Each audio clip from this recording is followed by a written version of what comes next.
to the world bourgeois. The Reds are National League Central Division champions. In the air, left center field. Did he? He did! He did! Red win! Win!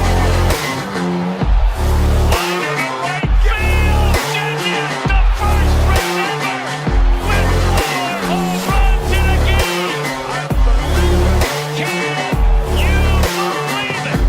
In the air, down the right field line. Doesn't have a chance. The Reds have won on a 3-run home run on opening day by Ramon Hernandez.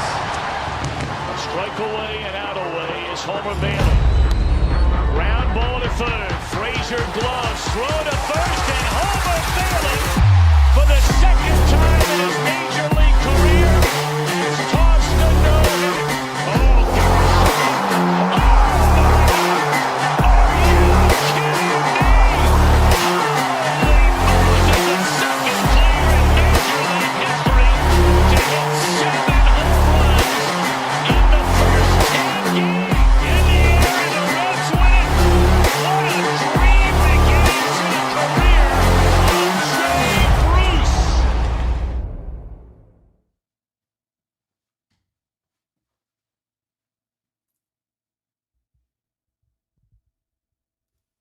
First time that I, in the Chatterbox Reds history, first time in Chatterbox Reds history that I didn't time up the intro right. So shout out to that.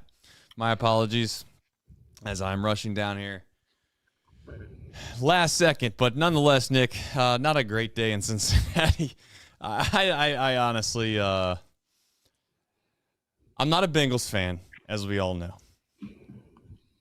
But I did today feel like, I have a little bit of a vendetta against the Chiefs. I think they always get all the calls. And it just got really old, and they just became kind of like the single team that I have no affiliation with them beating my team. I just don't like them. So I decided to put some coin down on the Bengals today, and I was all in being a Bengals fan, and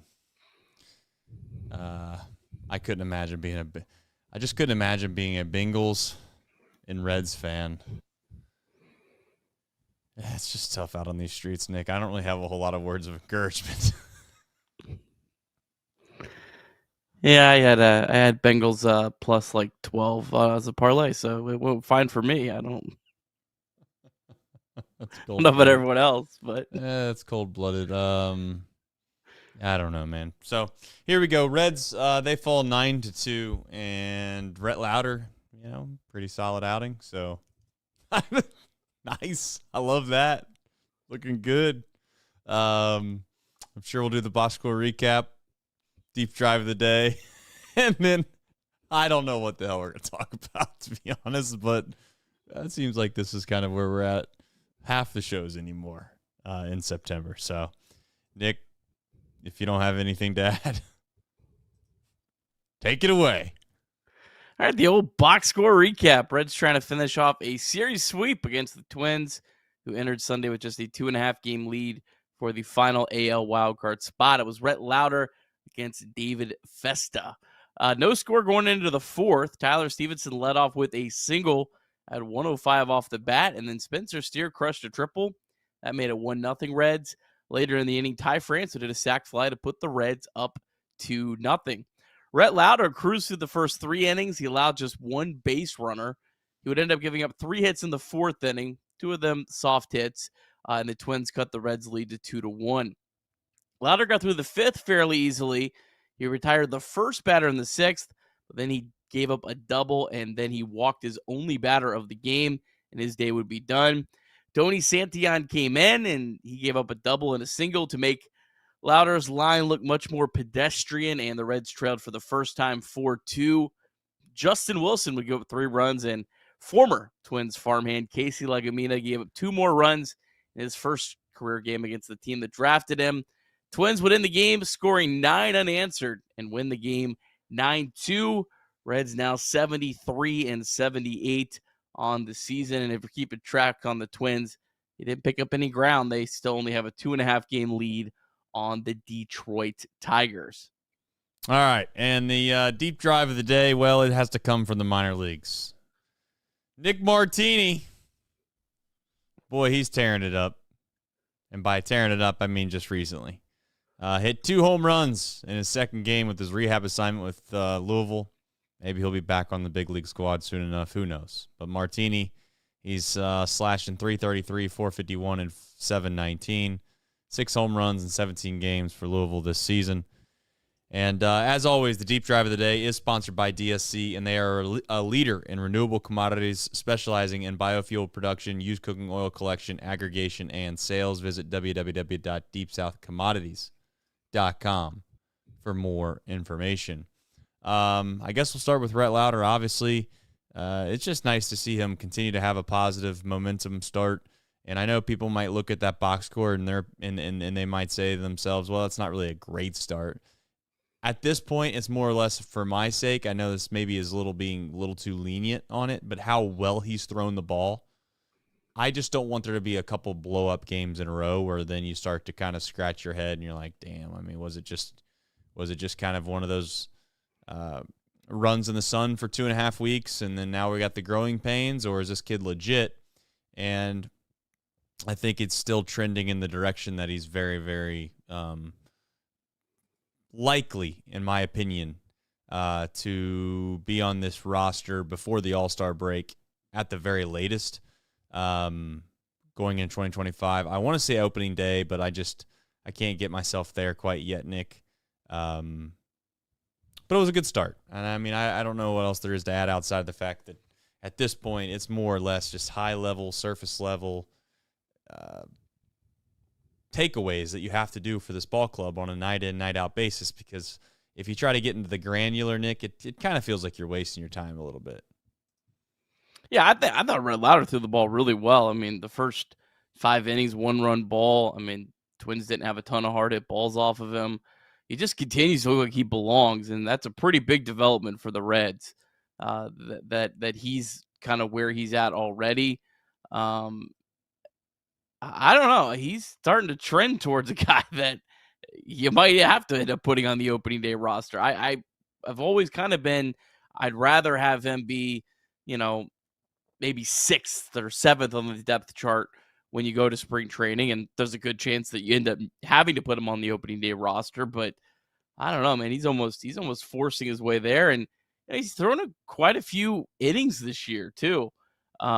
Still pitching well right deep into the season in his first season. I think that maybe is the biggest storyline of it all, is that he's still being effective in his first professional season in September, after he didn't take any time off this year. I mean, I know they kind of limited his innings at times throughout the year in AAA, but I mean, he's made, and they also were only throwing him like once every 7 days, but he still made every single start that they've asked him all year and didn't go on the IL one time all year. So that in itself, with kind of the pitching staff that the Reds have, is pretty important. I would agree with that. We had a pretty good question in the chat. Tommy asks, if all goes right in the rotation, if all goes right, who is in the rotation for next year? I mean, if all goes right, I think that's where you can start to put your own personal opinion on things. Hunter Green's clearly 1A. Then from there, you kind of start to probably pick and choose what battles you're willing to fight. Nick Lodolo has always been clearly the top of the level or top of the rotation guy that we come to expect.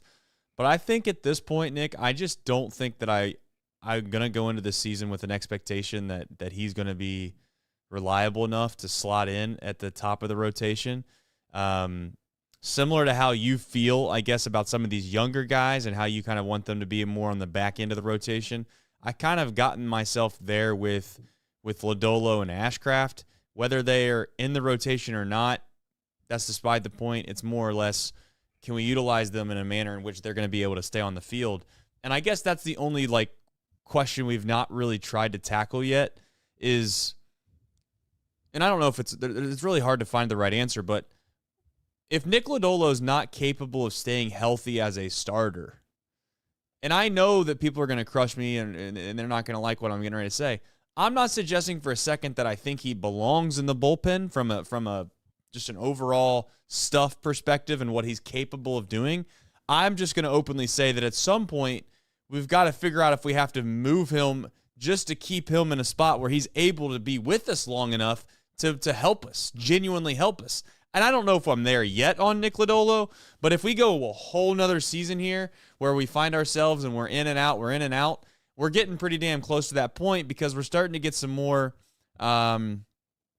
prospects, if you want to call it that are closer to hopefully making a way onto this rotation. So I guess perfect scenario, I'm going to skip, personally, Nick Lodolo. I'm going to say, in my opinion, at the end of the season, if this is the perfect 5 guys that I would be excited about if you told me this was our rotation, it would go Hunter. It would then go Rhett Lowder. It would have Chase Burns in there. And then we would be kind of in that situation where, I guess, in my opinion, you'd have I don't care, fill in the blank. Williamson, Abbott, Petty, Lodolo, maybe Nick Martinez. But again, we kind of have to get to where we have 3 guys that we think are well above average pitchers in the league. Yeah, I still have a lot of belief in Nick Lodolo. I mean, it's a low bar that he has, but he did make a career high 21 starts, did throw a career high 115 innings. It's nothing incredible, Right, but yeah. based on what we've had, I mean, it's definitely a positive step, maybe a small step, but it's a step in the right direction. I think if he's healthy, he has to be in the rotation. It's one of these weird spots where you almost have to just say, you really hope that these guys that have had injury concerns, Lodolo to a lesser extent, Green to a lesser extent, Abbott, Williamson, you hope those guys can at least stay healthy early in the season, because you have reinforcements with Lowder and Burns later in the season, and maybe Petty. It's almost like you need these guys to be to stay healthy at certain spots of the year. It's like, I don't know. It's kind of, you know what I mean? It's kind of a weird like thing where you can kind of get by without them later in the year. So I don't know. It'll be interesting to see how they manage. I still think they at least have to either bring Martinez back or they have to bring in another veteran. I just think there's too many ifs in this rotation. There's a lot of good options. There's a lot lot more. The Reds have more options than I think a lot of teams have, and I think a lot of teams would desire the Reds options, but there's just so many ifs that it's like you have to have one. Like, all right, this is a guy that we know we can kind of count on to at least, be there to give us innings, that is that veteran presence and all that kind of stuff. The Reds are going to need 1 or 2 guys to pop off and be legitimate big league, top of the line rotation guys. And I'm not suggesting that they need to get Cy Young award-winning votes or something like that. But again, we can't be peddling our way through, 10, 11, 12, 13 starters every single year when guys aren't capable of staying healthy. Simple as that. I think the Royals this year have used less than 10 starting pitchers all year long. And that may be a little bit of an outlier, yeah, but at the same time, when you're a smaller market team like the Royals, I think the Guardians, you had mentioned they used, 12 or 13, but only 7 of them, I think you had mentioned, had actually qualified to be a starter this year. Point is that, we don't have, maybe I'm wrong. We're never going to have the depth in this organization to be able to plug and play 12 or 13 guys and think that we're going to be competitive enough to win a division. It's just not going to happen. And I'm not saying the stars are going to align like they did back in whatever year it was where they had 5 guys throw the entire season. But it needs to be closer to that than what we've been the last few years. And I got to be honest, I point directly at Nick Lodolo. I point directly at Graham Ashcraft. Slightly Hunter Green, but I think I give Hunter Green a pass this year because I genuinely think that he would be pitching more if they were within any shot of possibly making the postseason. He banged his elbow on a cabinet and he got a bruise. They were like, "The hell with this. We're not gonna chance it." Williamson's hurt. We'll just play and see what happens next year, Nick, but that's kind of where I'm at. I hope some of these young guys come in and we can get excited about them the same way that Matt McClain and Elly and TJ Friedl sparked 2023, in my opinion. I'm hoping that Rhett Lowder, Chase Petty, and or Chase Burns can do something similar to the starting rotation. And I'm not saying it's all relying upon them. We got some good guys, but that's what I think is going to happen for this team to go from below average to great, or we even say pretty good. Yeah, I would agree with that. All right, Santana and Wilson, you have some notes there. You have it in the rundown. Obviously, I know at this point we're kind of, you're doing your best, gasping for whatever content we can produce here on Chatterbox Reds on Sunday night. But your thoughts on the subject? Yeah, I mean, Santana, he's been good. He had a tough day. Wilson, man, I don't know. I mean, I don't like him. I don't. I think I've seen enough, but at this point, I don't really care if they keep him on the roster another 2 weeks if they feel like it's like Alex Young-ish. Yeah. He just, man, he feels like he's had some ugly games. Right. And I don't know. I know the stats don't really say he's been as terrible as he feels, but man, it's like every time he comes in, you feel like, oh, here's another 3 runs. Well, I think that your perception is very much based on kind of when you give up runs, right? Like it just feels like Wilson either gets shredded and or if he doesn't get shredded, then if he comes in a really, really tight spot, there's been a couple times this year where it's just not gone well. But I'll also openly admit that seems like the most relievers' perception, right? Like I say that because I think against the Braves, I can't remember who it was against, but he gives up a, who were they playing against? Damn.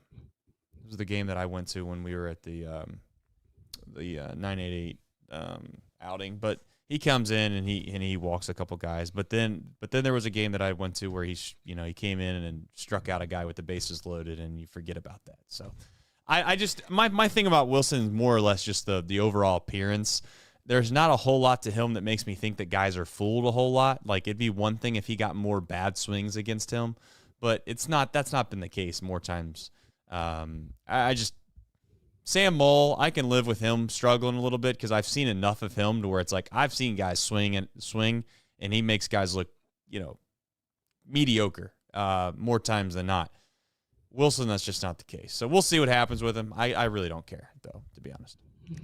Pretty wild. I pulled up the splits on him. His leverage, high leverage spots he's given up. This is not including today.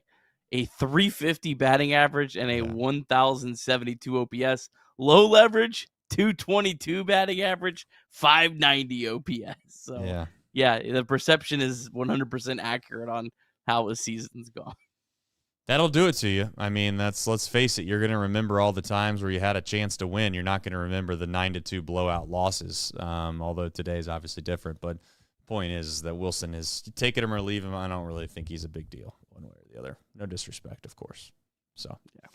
All right. As always, Game Time. They support our show, and we hope that you would support them. They have a ticketing app that you can download, and you can find tickets to almost anything. Concerts, football, college football, and pro football, along with, of course, Major League Baseball. Maybe you'd like to go to a playoff game, Sometimes you just want to take baseball in. Doesn't have to be the Reds. You just want to take a game in. Go get you a playoff ticket. And if you're going to do that, you can download the code or download the app and use the code CINCY, CINCY, and you'll get $20 off your first purchase. Download the Game Time app today, and we appreciate them for supporting our show. Also, I know that in the rundown there, you'd like to ask the question, what time is it? Game time. There it is. Okay, nice. Very nice. All right, 988, as always, please text or call, and mantherapy.org. Tyler Stephenson. I was looking over the box score. I was going to pull this up really fast. And what stood out to me with Stephenson today? I had seen something, and now 5 hours later, just completely forgot about it. But how much do you believe in Tyler Stephenson? How much do you believe in him? I'd say he's up there. I mean, yeah. I mean, I outside of, I'll give you a hot take. I believe in Tyler Stephenson more than Spencer Steer. Yeah, I agree too. I kind of agree with that. My only concern with Stephenson's always been defensively for the most part. ABS will certainly help with that, in my opinion, with Tyler. And he's gotten a lot better at the defensive metrics. I know his framing has gone up and those types of things, but more or less. And just you have to rely on him because we have no other option. So at this point, Tyler Stephenson's probably one of the most critical pieces going into 2025, in my opinion. If not, this is going to sound crazy to say, outside of Elly and maybe Hunter Green, and I think that's it. I think Stephenson's probably the most valuable player that we have. And I don't mean that from the traditional sense that people think that he's the best player. I just mean the most valuable in the sense that the drop-off from him to the next guy is significant. And I really hope that the Reds go out and try to find a very, very good backup catcher. But I don't know if that'll happen. It's easier said than done. But I semi-believe in him. I don't want to sit here and act like I'm all the way in, but it's been a nice breath of fresh air for Stephenson to have the year that he's had. He's been pretty consistent all year too. He hasn't had a lot of really big slumps, and it feels like he's kind of just been all right. You know what you're going to get out of him, and good to see him hitting well still in September too. For a catcher, it's and he's caught way more than he's got to be at well above a career high at this point, I think, because last year they kind of I don't want to say babied him along, but they definitely were managing his innings behind the plate. So yeah, I mean, Luke Maile has an option. I mean, it's only a $500,000 buyout. I think there's probably a good chance that happens. I'm not sure Luke Maile gets a major league deal if the Reds decline that option. So they're going to, yeah. Are you trying to say that, or you want me to say it? I don't know. No, I was, I don't. I think you move on from Maile. I mean, but I wouldn't hold my breath that the Reds are going to bring in some big stud either. Yeah. But I think something else would be welcome. The only other thing I had offensively wasn't he was 0 for 3, but Noelvi Marte did walk again. Good to see him showing a little bit of plate discipline. First 53 games, he walked 5 times. Last 4 games, he's walked 3 times. So good to see a little bit better plate discipline from him. And you hope that you can see that over the next couple weeks. I don't think it changes where the feelings are on him going into next year, but it would certainly be at least a little bit of a breath of fresh air to end the season. Yeah. All right, you have Elly base running on the topic of conversation. I missed this. So was there something I missed during the game that caused he made some 2 outs? controversy? He made 2 outs on the bases today. One was trying to stretch a single into a double, and then he got thrown out just stealing a base with the Reds down 2 runs in the 7th. Right. I don't know. I didn't really have. I think the double was maybe a little pushing it. The stolen base, like it's hard to really ever fault him for stealing a base, with the success rate he's had there. He's had a lot of success, but he's also gotten thrown out an okay. I mean, he's gotten thrown out an okay amount of times. We're not going to sit here and act like he's only been thrown out like 4 times all year or something along those lines. But at the same time, if we were in a pennant race, yeah, I'd be pissed off at those types of things. But I'll also just say, like, I think, and I told you this at the All-Star break, I think you had mentioned that Elly had kind of dropped off pretty significantly towards the end of the season in regards to how many stolen bases he gets. I think he sees the stats. He sees how close he is to certain numbers, and I think he's going to try to get those numbers. And I don't mean that in a negative way. I just think that, hey, if you're trying to steal, how many ever bags it is, whether it's 80 or 100, and you start getting closer to those benchmarks, you're going to take chances that you probably wouldn't have taken if the season wasn't dead.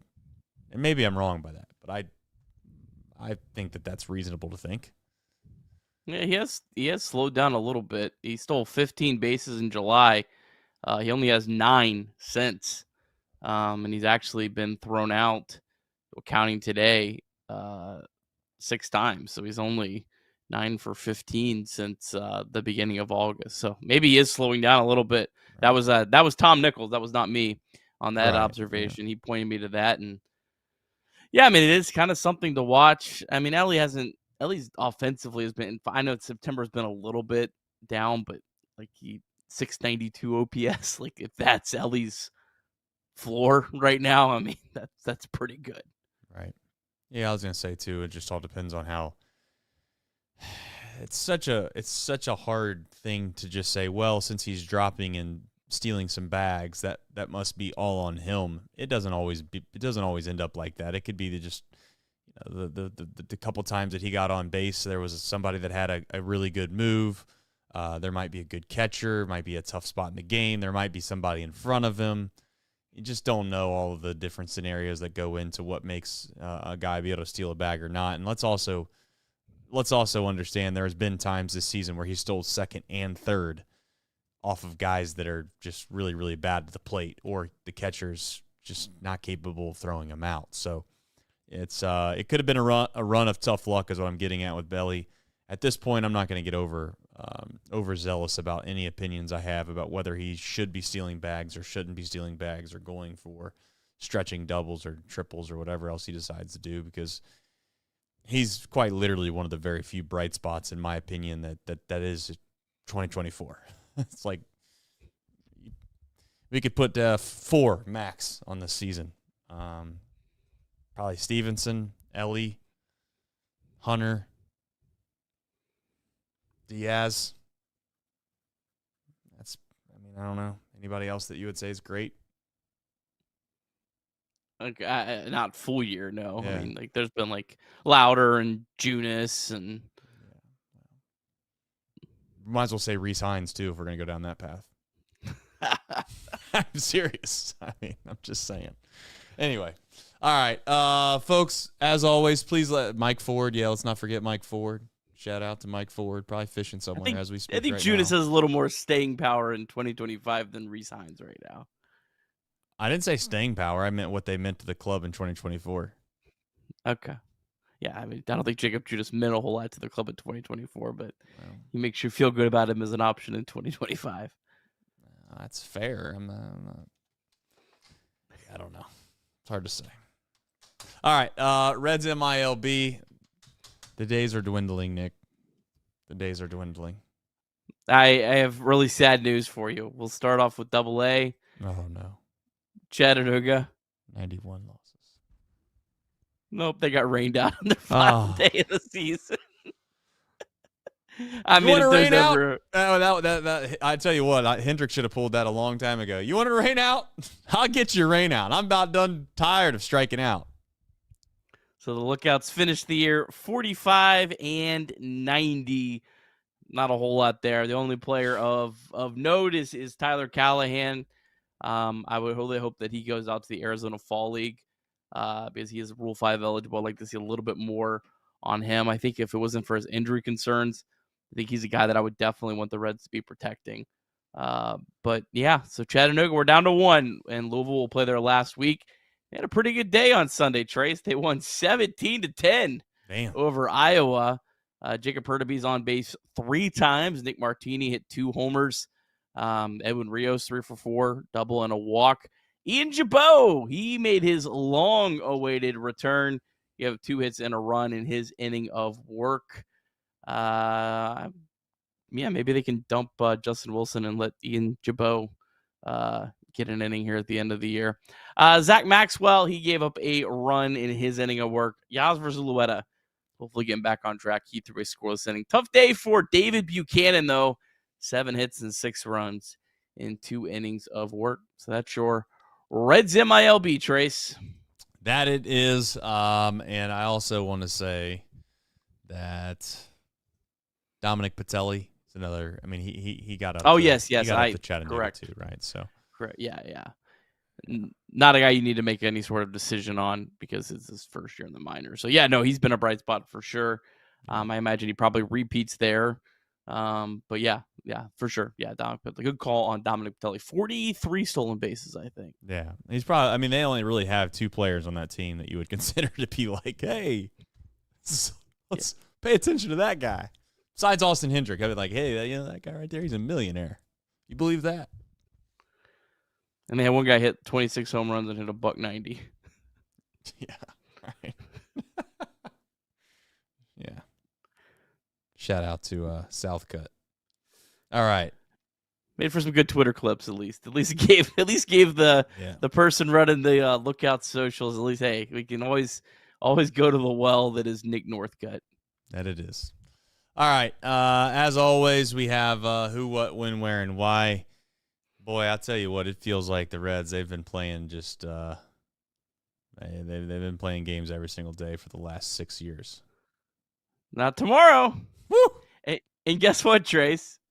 So, how the turntables turn. The Reds have a starter listed for all 3 games against the Braves, and the Braves have no one. Can you believe it? So that's fun, at least. Just keep me on my toes, I guess, these days. Reds and Braves. Braves obviously right in the thick of a playoff race. They are 2-2, top of the 9th. Big game against the Dodgers. These are important games for them. Last home stand for the old Redlegs. Brandon Williamson on Tuesday, Jacob Junis on Wednesday, and Julian Aguilar on Thursday. Most likely pitchers for the Braves are Ian Anderson, Spencer Schwellenbach, and Chris Sale in the finale.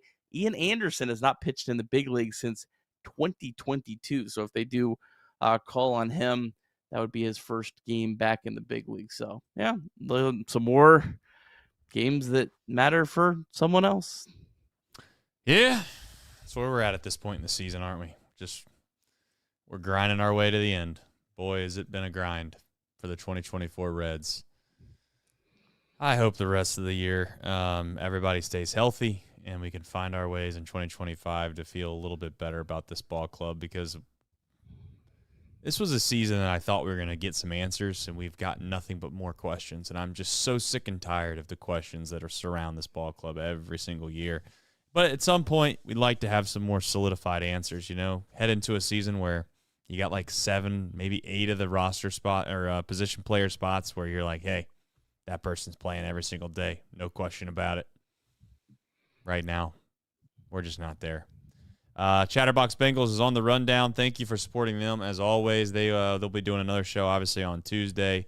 Probably have some more thoughts on today's game, but I thought, hey, Bengals look good today. The Bengals look good today. I know it didn't go the way that they had hoped. I understand if you're a Bengals fan, you're maybe a little bit down in the dumps, but from an outsider's perspective, you're watching the Bengals. I thought they looked closer to the Bengals of old than they did of what happened there towards the beginning of last season and also week 1 of this season. So it's a long year, man. It's a long year. It's 17 games, so plenty more to make up. Joe Burrow's still healthy. Jamar Chase, T. Higgins, they'll be back out there soon. And all will be right in the world. Got some winnable games coming up as well. I don't think you have any world beaters in the division. I don't. So I guess that's my hot. If you wanted some NFL takes here on Chatterbox Reds, I don't think there's anyone in the division that's crazy. Ravens are 0-2 as well. They're 0-2 as well. They were supposed to be able to go win the Super Bowl. They're 0-2. Bengals are 0-2. Do you believe in the Pittsburgh Steelers? Nobody does. They're like the Pirates. They look good for a short amount of time, and then they fizzle off into the sunset. They don't have a quarterback. That will go downhill at some point. And then finally, it's the Browns. So if you believe in the Browns are probably going to brown. Otherwise, go download their podcast and continue to support us. Thank you for, as always, coming in here late night on a Sunday, asking some good questions, having some good banter, but more importantly, supporting us and this show. So from Nick and myself, we'll tell you, we'll see you back here better than ever on Tuesday, because that's when the Reds play again. Take care, everybody.